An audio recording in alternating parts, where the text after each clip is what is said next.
आप तो इतने सारे इंजेक्शन देते हो, दवाई देते हो, मेरे को कुछ फर्क क्यों नहीं पड़ रहा है? एक दिन रात को मैं चिल्ला रहा हूँ, डॉक्टर आके मुझे बोल रहा है क्या हो रहा है, क्यों चिल्ला रहे हो?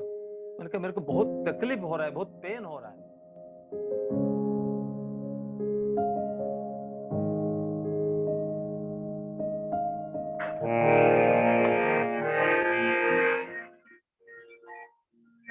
वंदे लोकतिलकम् सत्वतवार्ता विभूषणम्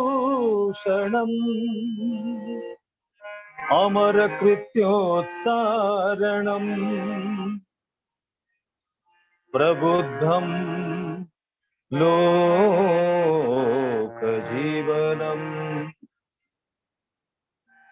प्रणय प्रमत्त जागदीपनौ वंदे जीवन जीवनम् सत्पुरुषम्।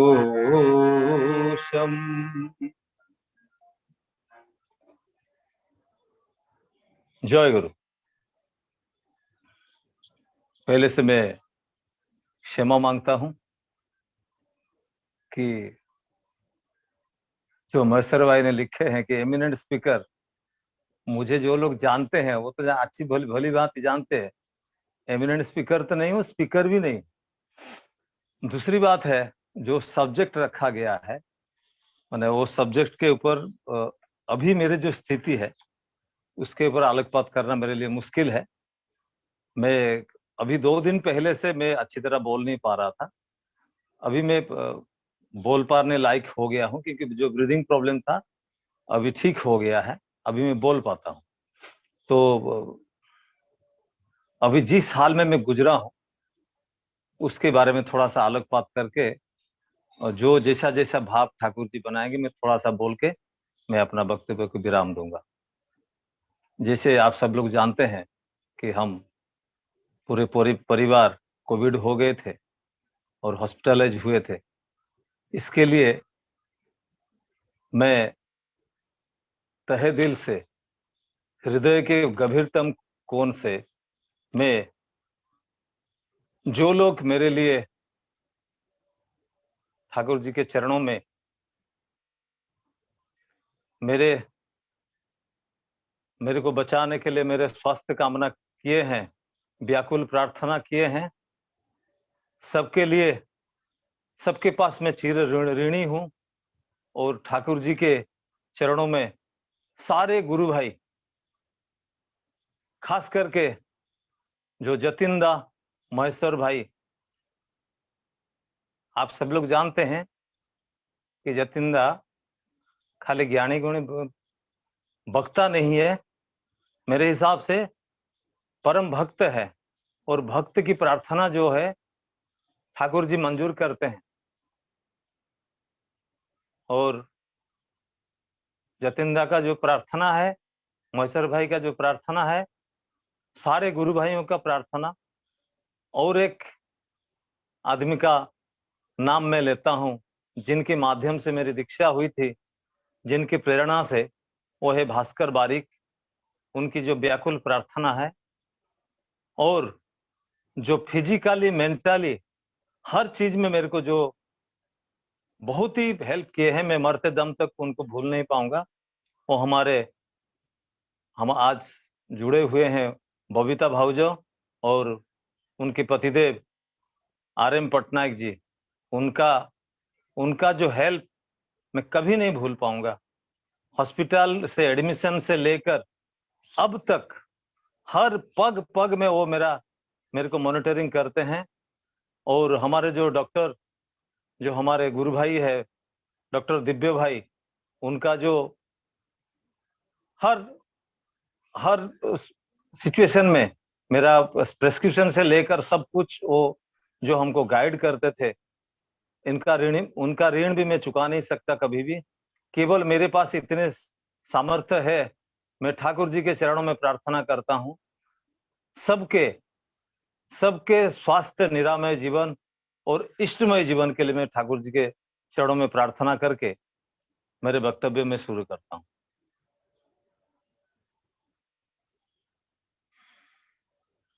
अभी एक जो सुयोग मेरे को मिला है कुछ, क्योंकि अभी कुछ काम नहीं कर सकता, मैं केवल बैठा हूं घर पे, रेस्ट ले रहा हूं, और उसमें थोड़ा ठाकुर जी का जो पुस्तक है उसको पढ़ने का और याजन सुनने का जो सुनहरा अवसर मुझे मिल रहा है, उससे प्राण की और मेरे जीवन की खुराक बहुत मिल रहा है।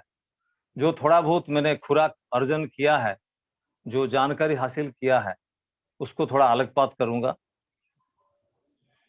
देखिए, हम लोग जो मुसीबत में पड़ते हैं, जिंदगी में जब भी आपदा आती है, उसके लिए कोई बाहर का आदमी जिम्मेदार नहीं है। ठाकुर जी तो सत्यानुसरण कहते हैं, तुम तुम्हारे अपने परिवार के देश और देश के लिए उत्तरदायी हो। तो इस सेंटेंस को अगर मैं तर्जमा करूं, उसको एनालिसिस करूं, तो मेरे साथ जो हो रहा है उसके लिए मैं जिम्मेदार। बहुत सारे सज्जन मुझे कह रहे थे, नहीं दादा ये तो पूरे दुनिया में फैल गया है, तो उसमें आपका क्या कसूर है। बहुत सारे लोगों को ऐसे ही पकड़ लेता है। तो मैंने उनको बोला कि हाँ, पकड़ तो लेता है, लेकिन कुछ लोग जो बचे हुए हैं उनको नहीं पकड़ा, मेरे को क्यों पकड़ा? तो उसके लिए कहीं ना कहीं हमसे चूक हुई है, जिसकी वजह से जितने सावधानता बरतना चाहिए, कहीं ना कहीं हमसे चूक हुई है। इसके वजह से हमें दुख प्राप्त हुआ है। और ठाकुर जी का कुछ वाणी जो मेरे को मतलब बहुत ही एकदम प्राण को छू गया। ठाकुर जी कहते हैं कि अभी जो दुर्दशा हमारे जीवन में आते हैं, हम क्या करते हैं? ऑटोमेटिक विधि के पथ में चलना शुरू करते हैं। जो विधि का जो विधान है, ठाकुर जी कहते हैं कि विधि के विधान को तुम जितना मानोगे, फल उतना ही तुमको मिलेगा। लेकिन आज जो परिस्थिति हुआ है, वो विधि के विधान को उल्लंघन करके ही मनुष्य ने विधि के विधान को उल्लंघन किया है। इसलिए आज पृथ्वी का ये हाल। तो ठाकुर जी कहते हैं, दुर्दशाते काबू जखन वृत्ति काबूताय, दुर्दशाते काबू जखन वृत्ति काबूताय, বাঁচার টানে মানুষ তখন বিধির পথে ধায়। বাঁচার টানে মানুষ তখন विधिर पथे था। बचने की जो आकुति है सबके अंदर है, अब सब रास्ते में आ गए। बचने के लिए विधि के पथ को अवलंबन करते हैं, उसको फॉलो करना शुरू किए हैं। ये अगर हम शुरू से करते, शायद आज पृथ्वी का ये हाल ना।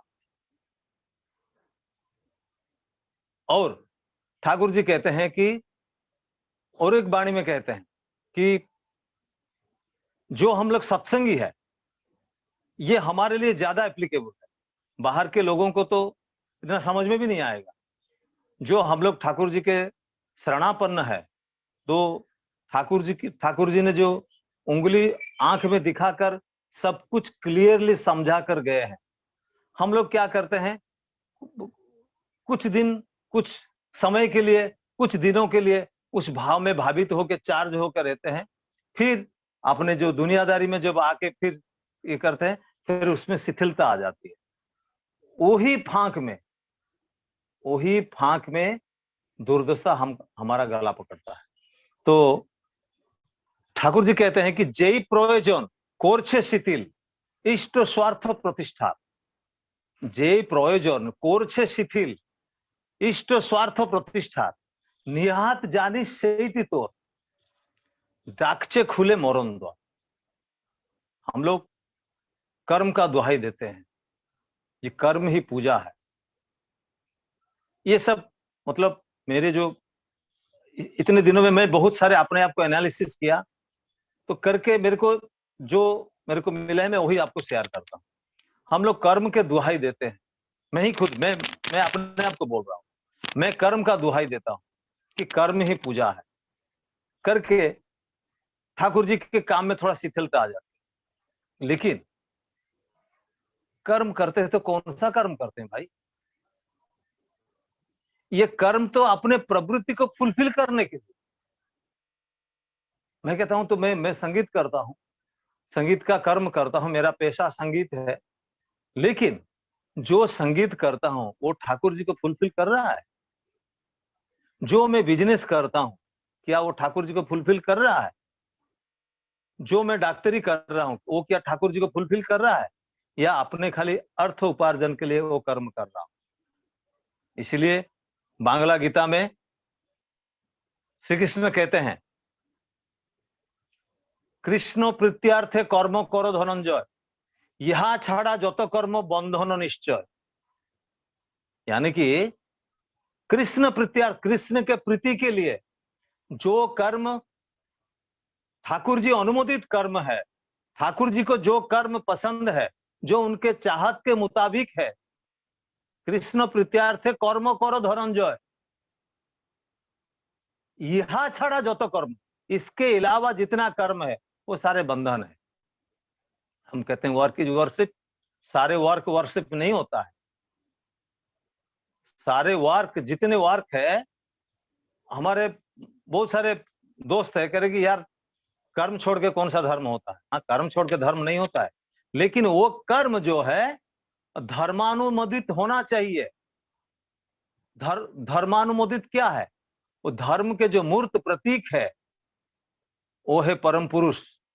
जब धर्मावतार, धर्म के अवतार लेके धरती पर आते हैं, वो ही चिन्हित कर देते हैं कौन सा कर्म करना चाहिए, कौन सा नहीं करना चाहिए। तो वही कर्म अगर करते हैं तो वो है, वही कर्म पूजा है, वर्क, वही वर्क वर्कशिप। इसके अलावा जितने कर्म हैं वो अगर उस कर्म में हमारा मन व्यस्त है, उस कर्म में अगर हमारा मन व्यस्त है तो वह कर्म भी नहीं है, धर्म भी नहीं है, वो केवल अपने पैशन को फुलफिल किया जा रहा है। इसीलिए ठाकुर जी का जो वाणी है, लाख धांधाए मनटी व्यस्त, इष्ट धांधा बोलिना, तबुओ चाच विधिर दया, मोतिछन्न बुझलिना। लाख धंधे में हमारा मन व्यस्त रहता है। मैं अपने आप को कह रहा हूं, मैं किसी को ज्ञान नहीं दे रहा हूं। मैं इसका दुहाई देता हूं, उस काम का देता हूं कि मेरा स्टूडियो में रिकॉर्डिंग है, मेरा फलाना है, मेरा ठिकाना काम है, मुझे वहां मिलना है उस आदमी से। लेकिन अगर ठाकुर जी मेरे जीवन में मुख्य होंगे, वो काम को मैं किसी तरह एडजस्ट करके किसी दूसरे टाइम में कर सकता हूं। जैसे मैं एक छोटा सा एनालिसिस करता हूं। मैं जब भी मंदिर जाता हूं, जतिंदा हमेशा हमेशा मुझे कहते हैं तू कल आएगा।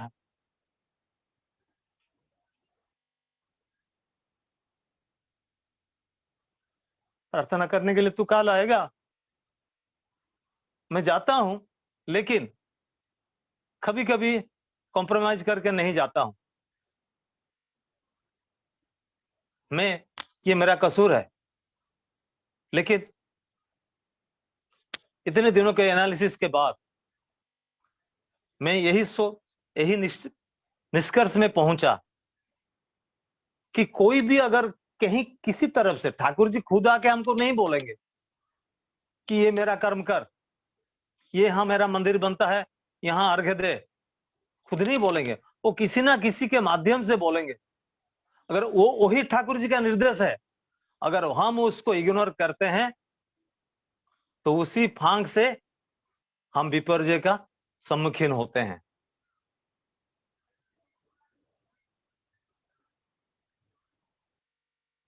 ठाकुर जी का और एक वाणी याद आती है, इष्ट स्वार्थ प्रतिष्ठा तोर जाय दलिए जेई खाने, मरण हानाय आसचे विपाक ওই পথেতে সেই টান। वही जो बातें मैं कह रहा था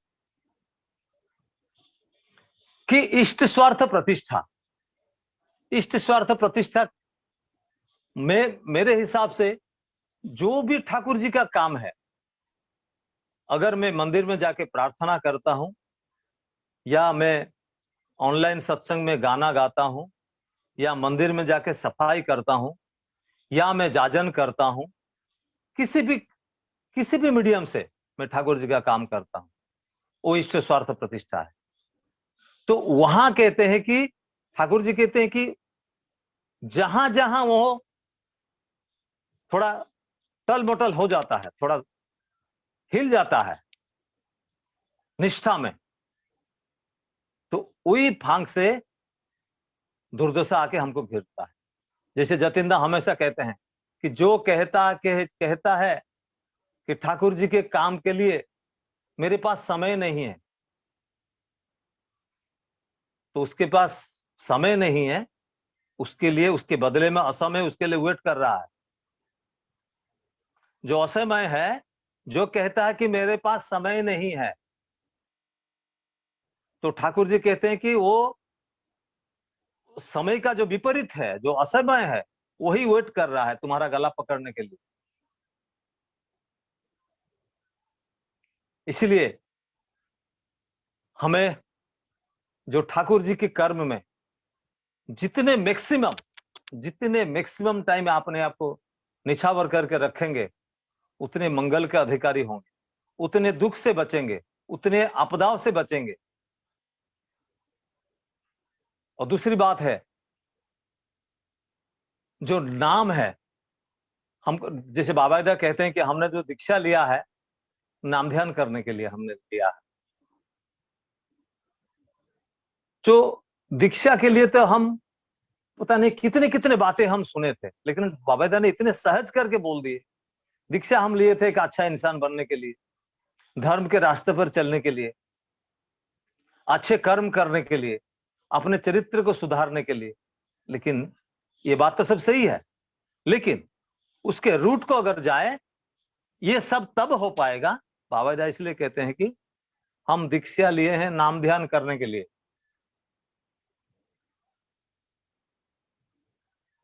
उसमें अगर शिथिलता आएगी, नाम ध्यान में जितनी शिथिलता आएगी, हमारे सारे चीज वो वो दिखेगा। वो भाषा में दिखेगा, भाव में दिखेगा, कर्म में दिखेगा, हर चीज में वो प्रस्फुटित होगा।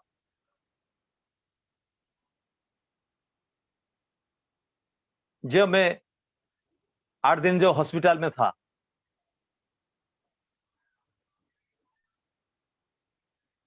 तो जब बहुत कष्ट होता था, प्राण के व्याकुलता में इतने कष्ट होता था कि मैं सोचता हूं कि अगर मृत्यु यंत्रणा कुछ होता है, शायद ऐसा होता होगा, ये इससे थोड़ा 19-20 होता होगा। लेकिन उससे उभरने के लिए हमारे पास केवल मेडिसिन था। डॉक्टर जो दवाई देते थे उससे कुछ भी काम नहीं करता था। मैं डॉक्टर को बोलता था, मेरा मेरा कुछ डेवलप क्यों नहीं होता है? आप तो इतने सारे इंजेक्शन देते हो, दवाई देते हो, मेरे को कुछ फर्क क्यों नहीं पड़ रहा है? एक दिन रात को मैं चिल्ला रहा हूँ, डॉक्टर आके मुझे बोल रहा है, क्या हो रहा है, क्यों चिल्ला रहे हो? मैंने कहा मेरे को बहुत तकलीफ हो रहा है, बहुत पेन हो रहा है।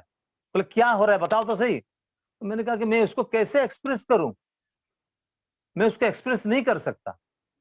लेकिन हमारे पास केवल एक तो दवाई के ऊपर जो महासौदी है, वो केवल नाम है। हम नाम करते थे, लेकिन उसके बीच में भी कभी कभी नाम कट भी जाता था। लेकिन जब याद आ जाता है, फिर हम करते थे। एक दिन ऐसा हुआ है,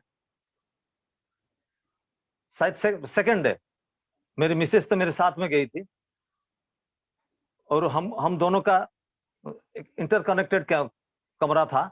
मतलब उसकी कमरा क्रॉस करके मेरे कमरे को मैं आता था, और मेरे को ऑक्सीजन लगा हुआ है, लेकिन वो किस कारण से शायद ऑक्सीजन बंद हो गया है, और मैं बिल्कुल छटपटाने लगा। वो तो रात को बिल्कुल सोती नहीं थी, वो बिल्कुल जाग रही थी, और सारे नर्स वगैरह बोल के, आप क्यों नहीं सो रहे हो, आपको तबीयत ज्यादा बिगड़ जाएगी। लेकिन वो कह रही कि मेरे को नींद नहीं आ रही, तो मैं कैसे सोऊं? देखिए, मैं जो बिल्कुल छटपटाने लगा, चिल्लाने लगा, वो दौड़ के आई, देखा मेरा मेरा हालत देखते हुए नीचे फ्लोर में जाके डॉक्टर को बुला के लाई और जाके देखा कि ऑक्सीजन नहीं, ऑक्सीजन पता नहीं किस कारण से बंद हो गया है। फिर उन्होंने लगाया। उससे भी मैंने एनालिसिस किया कि मैं किस्मत वाला हूं जो कि मैं अपने पत्नी को भी साथ में ले गया था। वो कोविड पॉजिटिव थी, लेकिन मेरे जैसा इफेक्टेड नहीं थी, कम थी। और वो शुरू से ही हमको बोल रही थी, जब गाड़ी में हम बैठे, बल्कि ये मत सोचो कि हम 3 बैठे हैं, संदीप, मैं और आप 3 नहीं बैठे हैं, हम चारों जा रहे हैं हॉस्पिटल। हमारे साथ ठाकुर जी बैठे हुए हैं गाड़ी के अंदर। और उसके मन में जो विश्वास है कि ठाकुर जी हमारे साथ जा रहे हैं। और आज जो जो मेरा रिकवरी हुआ है, गुरु भाई की प्रार्थना का तो उसका कोई मुकाबला नहीं है, उसका कोई कंपैरिजन नहीं है। लेकिन ठाकुर जी की जो जो कृपा है, उनकी जो दया है, उस दया का भी कोई तुलना नहीं है। उन्होंने दया करके बहुत सारे लोगों का चिकित्सा हो रहा था, बहुत सारे लोगों का चिकित्सा हो रहा था, सब लोग नहीं बच पाए। ठाकुर जी के जो जो असीम दया है, उस दया के वजह से हम बच गए हैं। अगर उस रात को मेरी मिसेस साथ में ना होती, शायद मैं सोच रहा हूं कि बहुत सारे लोगों का जो डेथ हुआ है, हो सकता है इस कारण से होगा, क्योंकि रात भर तो नर्स ये वगैरह तो नहीं बैठे रहते हैं पेशेंट के पास, उनको भी सोना पड़ता है। वो भी इतना मेहनत करते हैं, जान को जोखिम में डालकर वो लोग इतना मेहनत करते हैं। और मैंने खुद ही देखा है, मतलब कोरोना, हम लोग किसी को कोरोना हुए उसके पास जाने में हमें डर लगता है, लेकिन वो लोग जो नर्स से लेकर डॉक्टर से लेकर वो आके हमारे हाथ पकड़ते हैं सब कुछ। यहाँ तक कि एक नर्स में तो जो मेरा बहुत बहुत बुखार हो रहा था, मैंने कहा कि थोड़ा सा मेरे को पानी पट्टी चाहिए, लेकिन वो नर्स बहन ने वो बेखातिर करके पानी कपड़ा करके मेरे को सारे कर दिया, तो मेरे को थोड़ा आराम मिला। तो उनको भी जो कोविड वॉरियर है, जो जो वर्कर है, नर्स से लेकर कंपाउंडर से लेकर डॉक्टर, उनको भी मैं अपने हृदय से मैं प्रणाम करता हूं कि वो लोग उनका जो अवदान है ये देश कभी नहीं भूलेगा और हम कभी नहीं भूलेंगे। तो बोलने का जो मतलब है कि हम जो ठाकुर जी के अनुयायी है, आज इस निष्कर्ष में हम पहुंचे हैं कि केवल केवल ठाकुर, जैसे ये इस दिमाग में बहुत सारे, अभी थोड़े दिन पहले मैं सुन रहा था जाजन में, कहते हैं कि विश्व का सबसे बड़ा डस्टबिन ये है। हमारे भास्कर भाई कह रहे थे कि विश्व का सबसे बड़ा डस्टबिन ये है, हमारे माथा है। दिन के बाद दिन, महीने के बाद महीने, वर्षों के बाद वर्षों, सारे सारे जो आवर्जना है यहाँ आके जमा हो जाता है, जो हमको ठाकुर जी से दूर करता है। तो ठाकुर जी कहते हैं कि दुनिया भर का चीज अगर तुम यहाँ जमा कर दोगे तो मेरे लिए जगह कहाँ रखोगे तुम, मैं कहाँ बैठूंगा। इसलिए हमें सत्संग में जाते हैं, फलाने का दोष देख लेते हैं, उसका दोष देख लेते हैं, उसका गलतियां देख लेते हैं, और दिमाग में उसको रख के हम मंदिर भी जाते हैं। तो ठाकुर जी कहते हैं किसी के ऊपर अगर तुम्हारा नेगेटिव सोच है और वही सोच रख के तुम ठाकुर जी के मंदिर में जाते हो, तो देवता का जो चेहरा है वो गंभीर हो जाता है।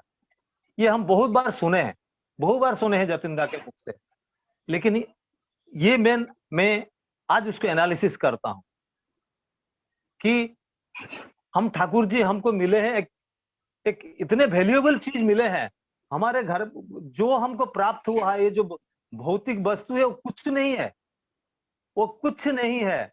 उसमें से एक थोड़ी सी चीज भी मैं मृत्यु के बाद उसको लेके नहीं जा पाऊंगा। अगर जाएंगे तो मेरे साथ ठाकुर जी ही जाएंगे। मैं समझ गया, मेरा टाइम हो गया है। मैं यहीं से मैं अपने वाणी को विराम देता हूं। तो इतना ही मैं सबसे प्रार्थना करूंगा कि हम केवल केवल और केवल ठाकुरमय होकर अपने जिंदगी को बिताएंगे। और ठाकुर जी जैसा चाहते हैं, ठाकुर जी जैसा कर्म चाहते हैं, ठाकुर जी जैसा सोच चाहते हैं, ठाकुर जी जैसा भावना चाहते हैं, उसमें हम उस रंग में हम रंग कर अपने जीवन को और सुंदर बनाएंगे। वंदे पुरुषोत्तम।